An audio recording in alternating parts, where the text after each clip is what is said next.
অনেক দিন আগে এক গভীর জঙ্গলে একটি জাদুর কুয়ো ছিল। এই কুয়োর জল ছিল অদ্ভুত। যে কেউ সেই জল পান করত তার মনের সব দুঃখ দূর হয়ে যেত। শুধু তাই নয়, যদি কেউ অসুস্থ থাকত আর সেই জল পান করত তবে সেও সুস্থ হয়ে যেত। একদিন রবিন নামের এক গরিব ছেলে জঙ্গলে কাঠ কাটতে গিয়েছিল। সে খুব দুঃখী ছিল, কারণ তার বাবা মা অনেক অসুস্থ ছিলেন আর তাদের চিকিৎসার জন্য তার কাছে কোনো টাকা ছিল না। ঘুরতে ঘুরতে রবিন সেই জাদুর কুয়োর সন্ধান পেল। সে দেখল কুয়োর চারপাশে অনেক মানুষ এসে জল পান করছে আর তাদের মুখে হাসি ফুটে উঠছে। রবিনও এগিয়ে গেল এবং কিছুটা জল পান করল। জল পান করার সঙ্গে সঙ্গেই তার মনের সব দুঃখ দূর হয়ে গেল। সে এক নতুন শান্তি অনুভব করল। রবিন তাড়াতাড়ি বাড়ি ফিরে গেল এবং তার বাবা মাকে সেই জল পান করাল। তারা জল পান করার সঙ্গে সঙ্গেই সুস্থ হয়ে উঠলেন।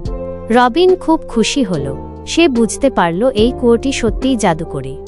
সে সেই কুয়োর কথা তার গ্রামের সবাইকে জানাল। এরপর থেকে যে কেউ দুঃখী বা অসুস্থ হতো তারা সেই কুয়োর জল পান করত আর তাদের কষ্ট দূর হয়ে যেত। কুয়োটি সকলের কাছে খুব প্রিয় হয়ে উঠল। কিন্তু একদিন কালু নামের এক লোভী লোক সেই কুয়োর কথা জানতে পারল। সে খুব ধনী হতে চেয়েছিল। সে ভাবল, যদি সে কুয়োর সব জল বিক্রি করতে পারে তাহলে সে অনেক ধনী হতে পারবে। কালু গোপনে জঙ্গলে গেল আর কুয়োর সব জল একটি পাত্রে ভরে নিল। সে মনে মনে খুব খুশি হল। সে ভাবল এবার সে অনেক ধনী হবে। কিন্তু যখন সে সেই জল নিয়ে শহরে ফিরছিল তখন রাস্তায় এক বুড়ি মহিলা তাকে থামাল। মহিলা খুব তৃষ্ণার্ত ছিল। কালু প্রথমে তাকে জল দিতে রাজি হল না, কিন্তু পরে তার মায়া হল। সে মহিলাকে কিছুটা জল দিল। মহিলা জল পান করে তাকে ধন্যবাদ জানাল এবং বলল, এই জল সাধারণ নয়, এতে জাদু আছে। কালু ভয় পেয়ে গেল। সে বুঝতে পারল সে খুব বড় ভুল করেছে। সে তাড়াতাড়ি কুয়োর কাছে ফিরে গেল এবং সব জল কুয়োতে ঢেলে দিল।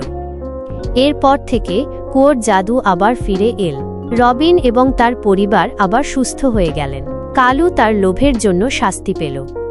এই গল্প থেকে আমরা শিখতে পারি যে লোভ ভালো নয়। অন্যের দুঃখে আমাদেরও দুঃখিত হওয়া উচিত এবং তাদের সাহায্য করা উচিত।